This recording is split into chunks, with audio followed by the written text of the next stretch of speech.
So the following is some advice from Cameron on how to do multivariable calculus. So we'll see how well this will play. I will post the video online. So this is his advice to you. He's about 2 years old. Can we do it on one? Can you wave it? So this is him learning how to be a physicist. That's right. You wave your magic wand and you switch sums.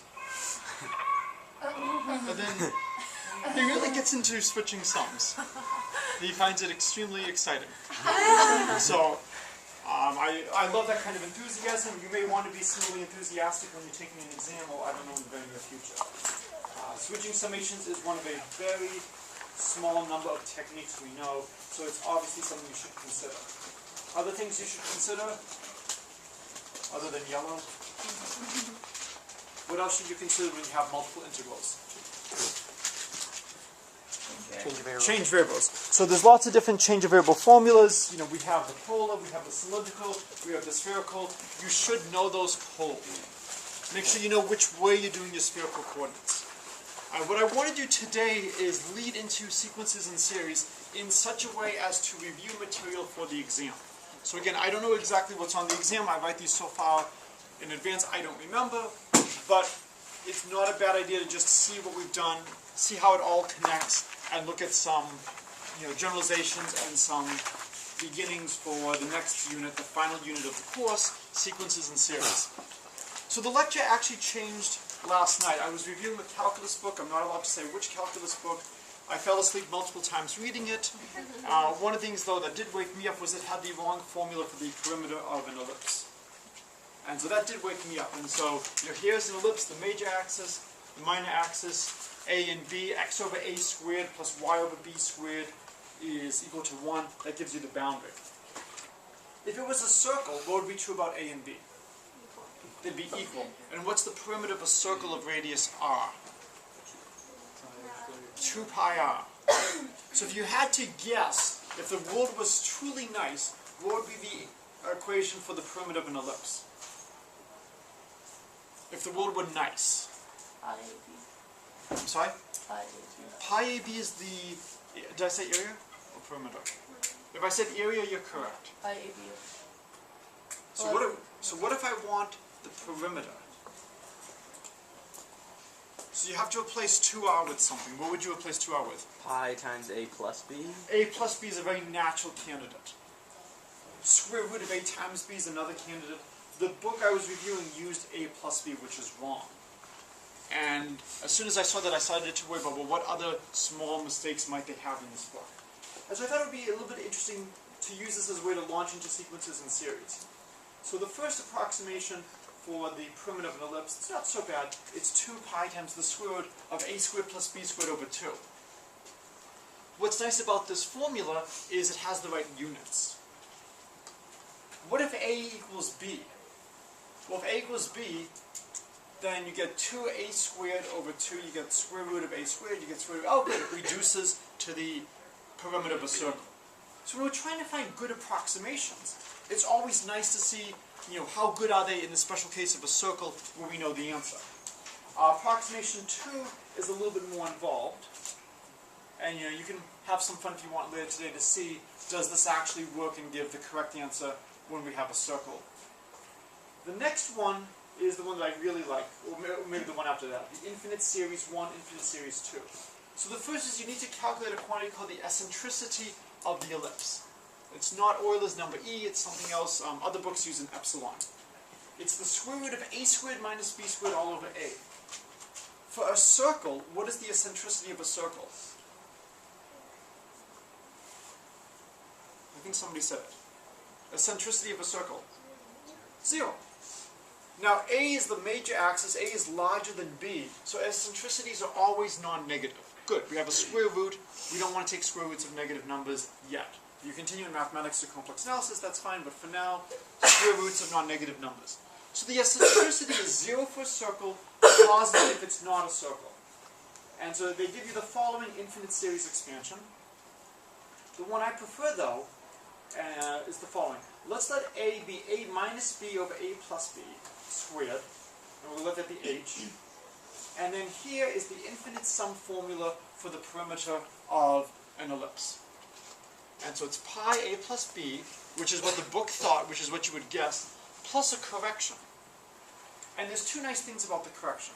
The first is it involves binomial coefficients. Binomial coefficients, these are factorials. N choose k is n factorial over k factorial, n minus k factorial. But where are we taking it? At half integers. Right?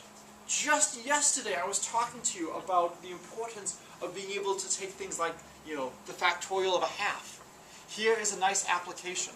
When I'm deriving or when someone else is deriving the perimeter of an ellipse, here's a place where you use it. This is a great example of a sequence. So a sequence is a bunch of terms. A sum is adding the terms in the sequence. So each one of these is giving me a refinement to my answer. So the first term is the pi ab. The second term is pi ab times 1/4 h. The next term is pi ab times 1/64 h squared, and so on and so on and so on. So I have a sequence of numbers. And then I can add those numbers. And when I add them, I get a sum. And the idea is that sum should encode information that I care about. The question is, can you evaluate the sum in closed form? Or can you approximate the sum? Now, if you look at something like this, h is going to be related to the eccentricity. See, they actually give a nice one in terms of. So here's a better formula. It's a little bit different than what the book had, but now it uses the eccentricity. What's the eccentricity of a circle? 0. So the closer my ellipse is to a circle, the closer the eccentricity is to 0, the smaller all these subsequent terms are. So what this tells you is, for all practical purposes, if the eccentricity is really small, the perimeter is approximately pi times 2a. Well, if you think back to a circle, 2 pi r, okay, that's the perimeter of a circle. And then as I add more and more terms, I will get to the correct answer in the limit for the perimeter of the ellipse. And you can see as I add more and more terms, the effect of these other terms is going to be insignificant shifts. So again, if the eccentricity is really small, when you raise it to the 6th power, it's going to be damn small. Other thing is, if you look at these factorials, 2 beats 1, 4 beats 3, 6 beats 5. So when I square these things, these numbers will be small as well. And so this is going to be the last theme for the course. Taking something we care about, looking at an expansion, and trying to figure out what is that expansion. This is the exact formula. Does anybody have a huge desire to work with infinitely many terms? No. What we'd like to do is say, well, how much of an error will I make if I just stop here? Where have you seen something like this before? Replacing something complicated with something simpler. I'm sorry? Pi? Formulas for pi, so taking an infinite number like pi with infinitely many digits with no pattern we know of, and replacing it with something finite. That's definitely a good approximation. There are some places on Earth that pass legislation declaring pi to be 3, and there are some that declare pi to be 4. Depending on what value they choose for pi, you want to either buy or sell in circular lots versus square lots. So you can exploit people's lack of mathematical knowledge. So approximating things, that's one. Where in calculus have we approximated things? Newton's method. We have these iterative processes to get square roots. Or Taylor's series, not Taylor's series, we haven't done that yet. Or the mean value theorem. Trying to approximate a function, f of b minus f of a is f prime of some point c times b minus a. This allows us to approximate f of b in terms of f of a. And so this is going to lead into a subject called Taylor series. So we've seen something like this many times. What I want to do before doing that is do one more just general problem. This is bad chalk. Different people have strong beliefs on chalk. Okay. So, what is the smallest value obtained by adding the reciprocal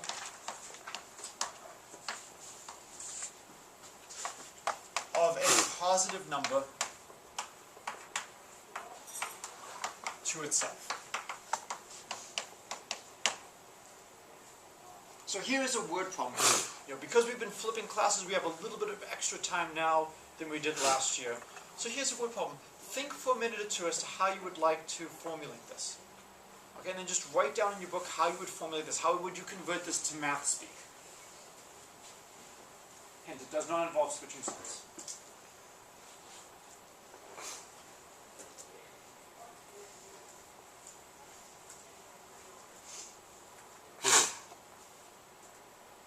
Probably play some music for the people watching at home. Okay. Anybody have any thoughts as to how you would write this mathematically?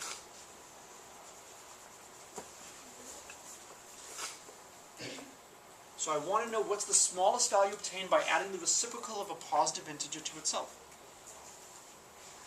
How would you write this mathematically? Yes? Say x plus 1 over x, and then maybe take the derivative. So Okay, so let's write f of x is x plus 1 over x, x greater than 0. So now we've written this mathematically. I have a function, f of x is x plus 1 over x. I want to see where is this function smallest. And then what was your suggestion? Okay, so search for critical points. Okay, before we do that, can anybody give me any ideas of what you think the answer is going to be? I was thinking, like, what if you, like, wrote it as n squared plus 1 over n, the summation from 1 to infinity? But we're only adding the number to its reciprocal. Right? We only have two things right now, the number and its reciprocal. So we don't have an infinite sum yet. We will later, don't worry.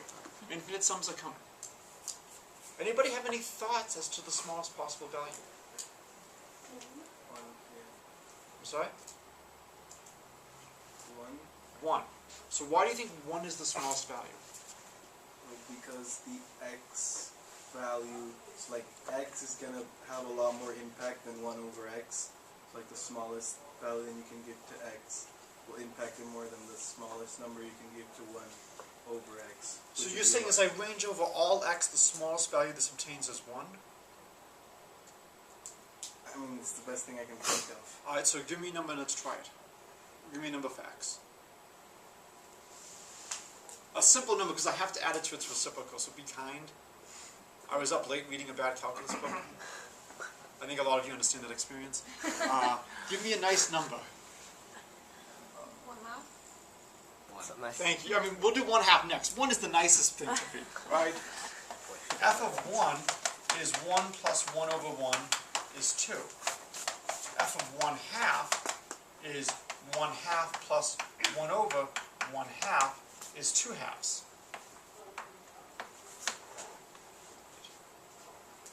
So your conjecture that 1 is the smallest value has been destroyed. But in some sense your conjecture of 1 does survive if you change your perspective. What's special about the number 1 for this problem?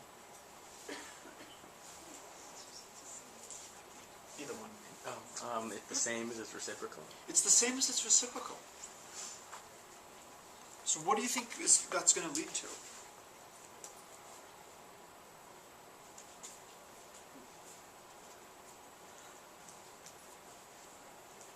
So if I tried f of 2, that's going to be the same as f of 1/2. It'll also be 2.5. We're looking for the smallest number.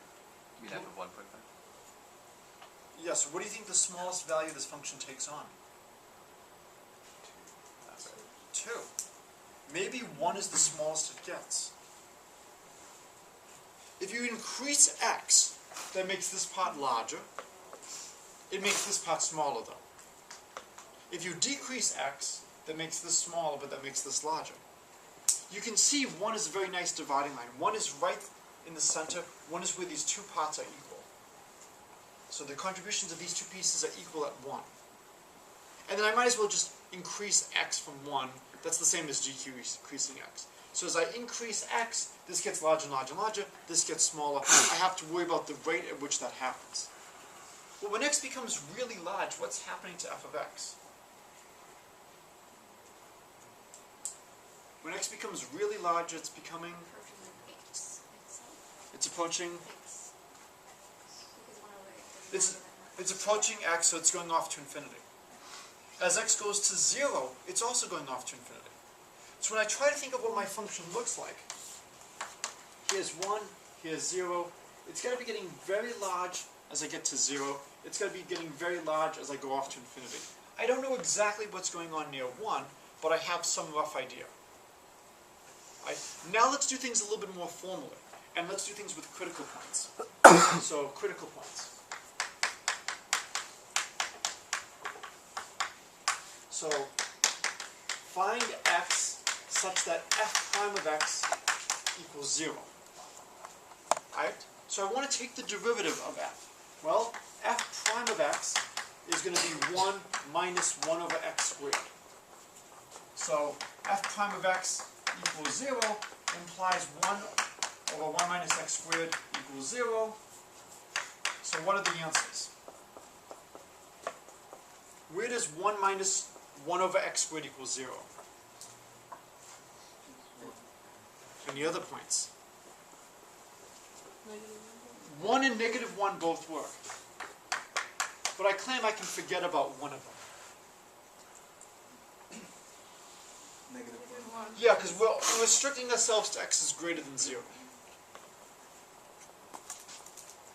You know, if I didn't restrict x to be greater than 0, I could make this as negative as I want. I could make this as small as I want by just sending x off to negative infinity. And of course, if I allowed x to be 0, the function isn't even defined. So, when you're finding critical points, you only care about the critical points that matter. The only critical points that matter are the ones that are in the region you're looking at. And again, the only difference between this and several variables is I could give you a function now of several variables, and you would have to take the gradient. The gradient is going to be a vector, right? And then if you have a vector for the gradient, then you have to say each component would be 0. That's the only difference between that and this problem. Are we at a maximum or minimum? Minimum. How do you know? It's the lowest number. I'm sorry? Because we want the lowest value. We want the lowest value, but maybe this is like the stealth plane that was, you know, the sign was wrong, it's the I'm here plane. Check the endpoints. I'm sorry? You have to check the endpoints. We have to check endpoints. You know, I'm very glad I don't have to bang into the wall again. There's actually no endpoints for this problem.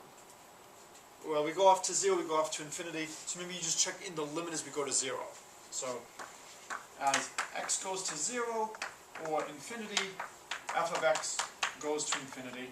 Alright, so we don't have to worry about the endpoints, that's good. Second derivative. So we could do the second derivative test. So we could do second derivative, where we get f double prime of x is 2 over x cubed, as f double prime of 1 is 2, which is greater than 0, it means it's a minimum. So that's one way to do the problem, is we could use the second derivative test. Another thing we could do is we could do the first derivative test.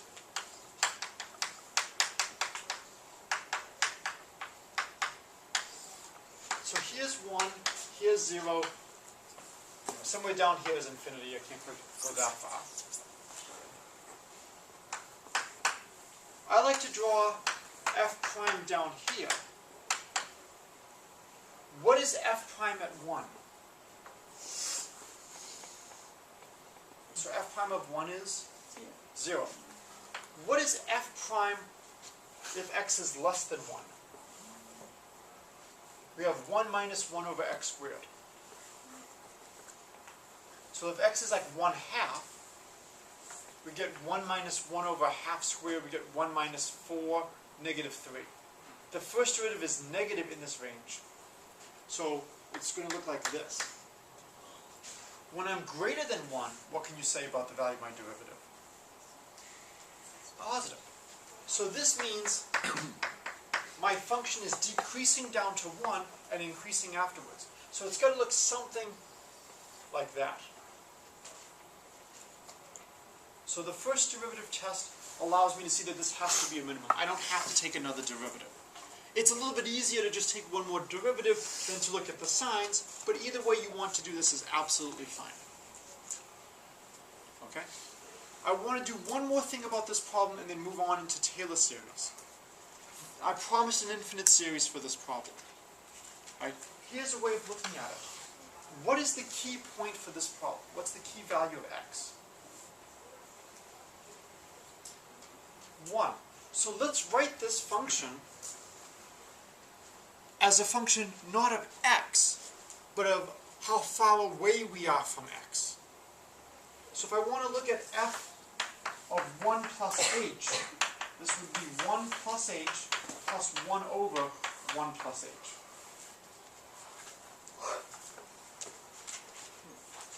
Right? Is h positive or negative? Either one. If we want, we might as well assume h is greater than 0, because we've talked earlier that we might as well just look at x greater than or equal to 1, because if you can understand x greater than 1, you can understand x less than 1. I feel much better looking at positive quantities than looking at quantities that could be negative. And so for me, I'm going to be thinking h greater than 0. Okay? I love, what do I love doing mathematically? I love simplifying, but I love doing nothing. How do I love doing nothing? Adding 0. Adding divided 0. by 1. I've never divided by 1. I've only multiplied. Oh, well, I'll have to try that sometime. Oh, did a dream. Okay. I'm afraid to try division by 1 in public. Let me move back over here, so move the camera so we have plenty of room to write this. I want to write f of 1 plus h is 1 plus h plus 1 over 1 plus h. This is 1 plus h plus 1 plus h minus h over 1 plus h. Alright, has everybody agreed that I have done nothing? Probably the only professor on campus who wants on his blue sheets to say, yeah, my professor did nothing all semester for me. I will consider that a success. Why would I want to do this?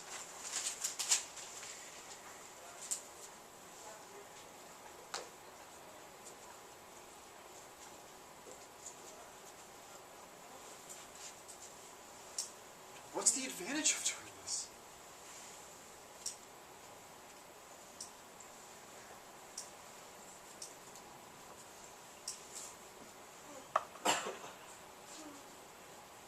Yes.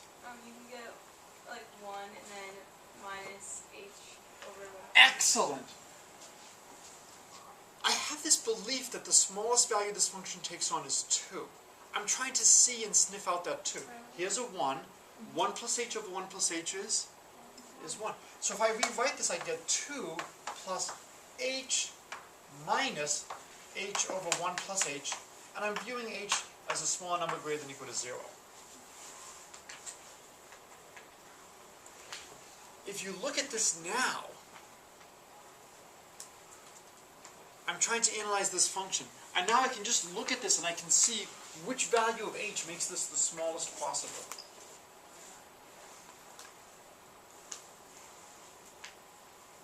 What can you tell me about h minus h over 1 plus h? What can you tell me about this whole quantity here? Yes? It's positive. Almost. A slight tweak from positive. Negative. I'm sorry? Negative. No, negative is a huge tweak from positive. Greater than 0. Greater than or equal to 0. If h equals 0, it's 0. So this is non-negative.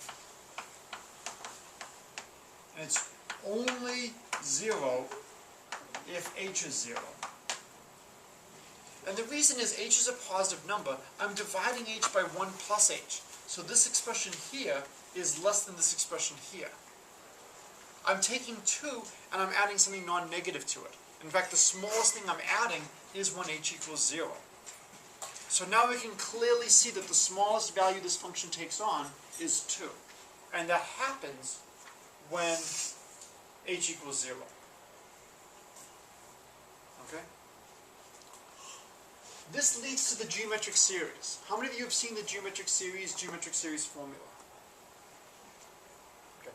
It's often a little shaky for people. I will prove the geometric series formula later in class by playing a game of hoops. So I will need 2 people to demonstrate basketball skills. So you might want to think about this. If you are thinking of volunteering, practice a little bit. We do have an extremely good basketball player in the stats side of our department. You can do a little bit more, and if you write it out, you can expand the 1 plus h, and you get 1 minus h squared minus h cubed minus h to the 4th. And I think the pattern hopefully is clear. And so you get, it is 2 minus h squared plus h cubed plus dot dot dot dot dot, going all the way off to infinity. So this is a great way to see the beginning of a sequence in series. So I have the quantity that I care about, and I'm expanding it in terms of easier building blocks. Okay? And the idea is, the more terms I include, the better. Now, of course, rather than doing something like this, why the hell don't I just leave it like this and just divide h by 1 plus h? That'd be a lot easier. For this particular problem, I don't think it's really worthwhile to expand it like this. But there are some advantages to doing it like this. The idea is, what if I move a small amount away from 1? How much does my function change? I can look at this and I can get a really good sense. Over here, I can't quite tell what happens. It looks like it should be close to canceling, but I'm not sure exactly how much. When I expand it, oh, h minus a, oh, it's 2 minus h squared. So I get a much better sense now of how close I am. So if I move about 1/10, I expect my fluctuations to be of size about 1 over 100. This is very similar to what we saw before with the tangent line. And we use the tangent line to approximate our function. Is the tangent line a perfect approximation? If the tangent line were a perfect approximation, I would have to be walking at a constant speed for the rest of the class. Okay, that's not going to happen. The tangent line is not a good approximation for all time. But it can be a good approximation for small amounts. And you want to know how close are you. So this is going to lead into the subject of Taylor series, which I'm going to start talking about now. And again, it's going to be a great way to see the stuff for the final unit. It's going to be a good way to review material we've done throughout the semester. But before doing that, I just wanted to see if there were any more questions on this problem. Yes? Why is it that we changed the x for 1 plus h exactly? So we believe, after doing some work, that the point x equals 1 is special. And we think that maybe this is where the smallest value happens. The function is f of x is x plus 1 over x. And so these two effects are equal at x equals 1. So what we're doing is we're trying to expand the function about the point x equals 1. And this is very similar to what we did with the mean value theorem, with the tangent line. We're trying to understand the function near a special point. And in this case, the special point x equals 1. Well, if I'm near x equals 1, let's write it as 1 plus h, where h is a little bit. I could have had h be a negative number. But since the function is the same at x greater than 1 and x and 1 over x, why not just assume h is positive and just make things a little bit nicer? This also became a nice way to review this idea of adding 0. This is one of the hardest things to do in mathematics, is thinking of a good way to do the algebra to see what's going on. It's a nice way to review our quest for maxima and minima. How do we find maxima and minima? We check endpoints, and we look at places where the derivative is 0. In one dimension, the derivative being 0 is not too bad. In several dimensions, it's a bit harder. I could generalize this to several variables. There's lots of ways to generalize this to several variables. I could do maybe take 2 positive numbers and multiply them and add their reciprocal. What do you think the maximum value would be for that? So now instead of having x plus 1 over x, imagine now I consider x times y plus 1 over x times y. What do you think the maximum value of that would be? y equals 1. Yeah. Just let t equal x times y. It looks like a two-dimensional problem, but it's really not. It's really just a one-dimensional problem. Just call the product x times y your new number. But if you want, try to solve this now using Lagrange multipliers, if you want some constraints. Or just try solving it just using critical points. I want to figure out where is xy plus 1 over xy largest. You know what the answer is. See if you can reproduce that. Okay. So I want to move now to Taylor series. And so this is one of the most important parts of the semester. And in fact, this is the main difference between 105, we've changed the numbers, between 150 and 151. In this class, I do not assume you have seen Taylor series before. The idea of Taylor series is to take a complicated function and replace it with a simpler function, a polynomial. Not surprisingly, the more terms you take, the better the expansion is going to be, the better the approximation is going to be. We will do a lot more with Taylor series. I want to just start a little bit with them now. So we write f of x as f of a plus f prime of a x minus a plus f double prime of a over 2 factorial x minus a squared plus f triple prime of a over 3 factorial x minus a cubed, and so on and so on and so on. So this is the Taylor series expansion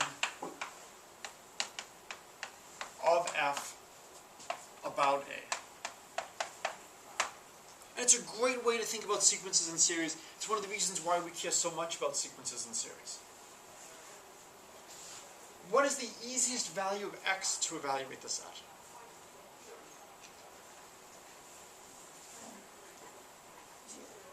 Sorry? Not 0, close. A. If I take x equals a, does it matter what f prime of a is? F double prime of a? F triple prime of a.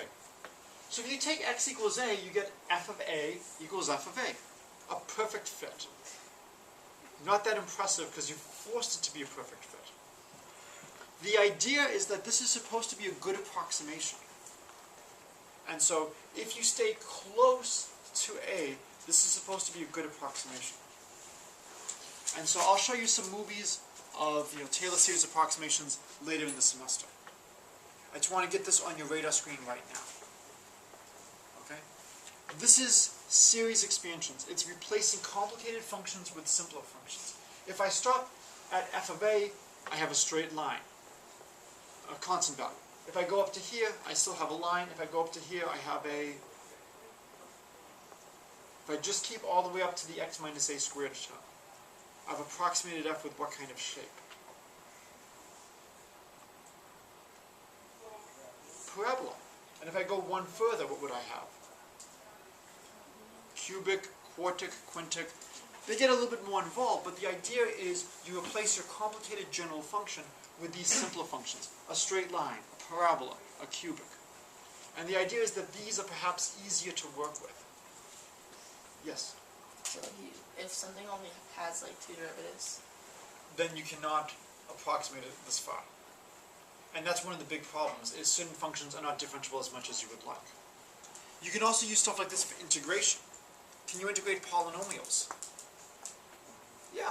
If you have a good approximation to your function, you can then just do a bunch of polynomial integrals to approximate the true value. Not every function, unfortunately, is differentiable. Not every function will equal its Taylor series expansion. And so, what I thought I would do is one of the trickiest functions there is. This function is the reason why real analysis is one of the hardest classes in mathematics. Complex analysis, which I often teach, is significantly easier than real analysis. And it all comes down to what paths are allowed. So in real analysis, functions like this are allowed, functions like this are not allowed in complex. So consider f of x equals the following. E to the negative 1 over x squared if x does not equal 0, and 0 if x equals 0. as x gets really, really close to 0, what does e to the negative 1 over x squared look like? So what happens as x gets closer and closer and closer to 0? I'm sorry? So think of x as like 1/10th, 1/100th, 1,000th, 1,000,000th. I square and I take the reciprocal. So if x is 1 over 100, its square reciprocal is 10,000. I have e to the negative 10,000. What is e to the negative 10,000 close to? 0. So if you wanted to plot this function,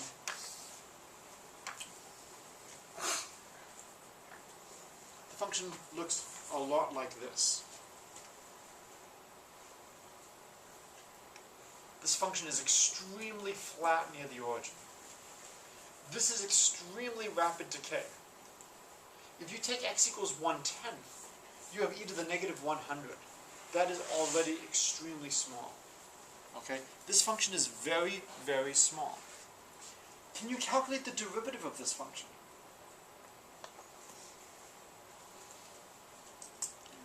Are there any places where the derivative is easy? Are there any places where the derivative is hard?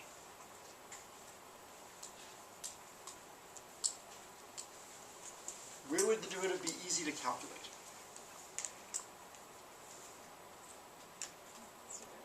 I'm sorry? That's 0. Why would it be easy to calculate the derivative at 0? Because you know it sort of flatlines, and also f of x equals 0. Well, that's just the value at one point. Yeah. How would I have to calculate the derivative at 0? What would I have to use to calculate the derivative at 0?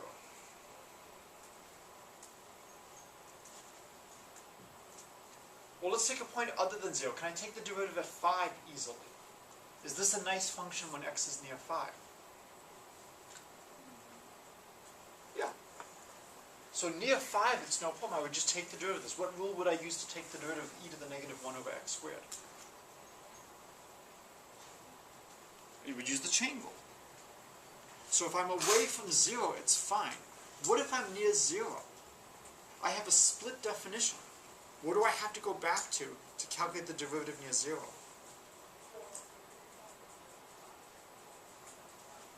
So how would you find the derivative near 0?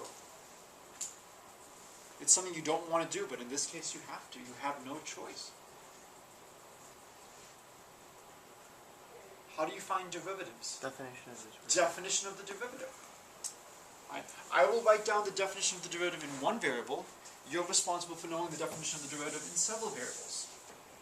F prime of 0 is the limit as h goes to 0 of f of 0 plus h minus f of 0 over h. We have to go back to the definition of the derivative. For this problem, it then becomes the limit as h goes to 0. F of 0 plus h is e to the negative 1 over h squared. F of 0 is 0, so I divide by h. So this is the same as the limit as h goes to 0 of 1 divided by h over e to the 1 over h squared.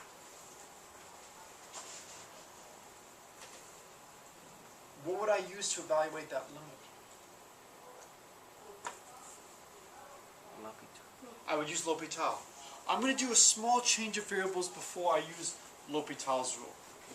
I'm going to, instead of sending h to 0, I'm going to let k be 1 over h. This is the same as the limit as k goes to infinity of k over e to the k squared. This is where I get rid of the reciprocals. And again, as you go further in mathematics, you want to try to find ways to make the algebra nicer. If h is going to 0, that's the same as 1 over h is going to infinity. So let's give that a new name. Let's let k be 1 over h. And now we use L'Hopital. Okay, when we use L'Hopital, what's the derivative of k? And what's the derivative of e to the k squared?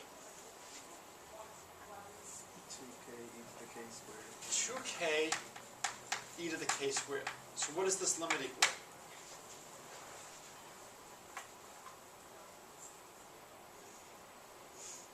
0. So it equals 0. I'm not going to do the rest of the calculation. It's a great exercise. I'll make this extra credit. All of the derivatives of this function equals 0 at the origin. The function is 0, its first derivative is 0, its second derivative is 0, its third derivative is 0, its fourth derivative, you get the point.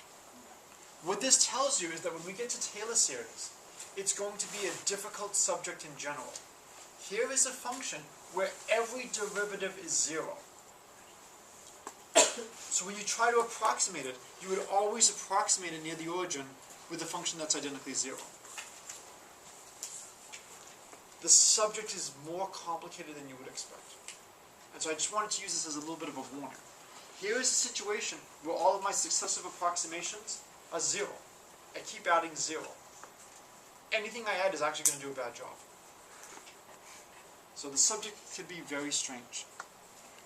Now again, you are responsible for knowing what is the definition of the derivative in several variables. Here's the definition of the derivative in one variable. We talked about how you could rewrite this. And one of the ways we rewrote it was the limit as h goes to 0 of f of x plus h minus f of x minus f prime of x times h over h. And what did that limit equal?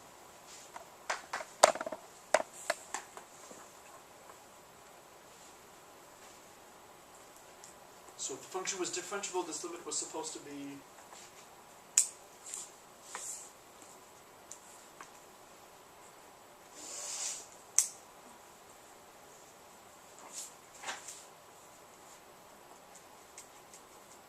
if you look at it, we have f of x plus h minus f of x over h minus the h's cancel f prime of x. So what should that should be 0. This is a much better way of viewing the definition of the derivative in one variable. So I'm not going to go over it now. You should know the definition of what does it mean for a function to be differentiable in several variables. This is where we had to generalize.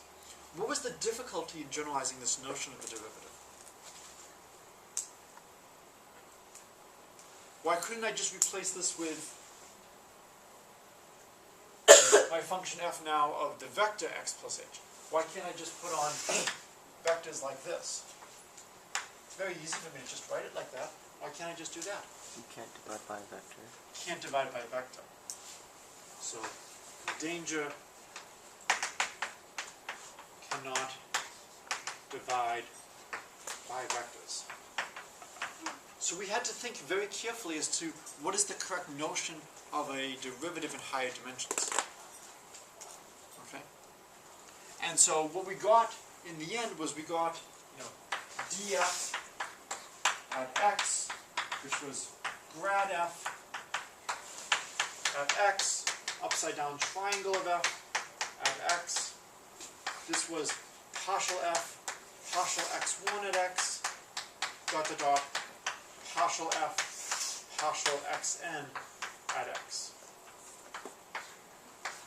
So we got this vector that was the derivative in very special directions. And then we used this to approximate the difference f of x plus h minus f of x. We then had like the gradient of f dotted with the change vector h1, h2, h3, hn. And we said that that difference has to be small when we divide by the length of h. Okay? So again, these questions of how you generalize things, it's extremely important. The gradient is a vector quantity. And again, when you're looking at things in one dimension, it's not always clear how things generalize because you don't have as much freedom to move things around. Okay, so on Monday of next week, we will do sequences and series in full force. There's about 5 or 6 minutes left. I just want to leave this as just general time for any questions you have. We've seen the beginnings of sequences and series. We've got some sense of how they're useful. We've got some idea of why you might want to expand about points. We have some issues about why expanding about points could be a little bit difficult. We see we're going to need some way of figuring out, if I add all these different corrections, what does that new thing look like? Is there a nice formula for the sum of all these things? So I will open it up. Anybody who wants to leave, you are welcome to leave. This is actually college. You're welcome to leave whenever you want. But if you have any questions you want to ask before the exam, we've got 6 minutes. And I want to just make sure to leave some time.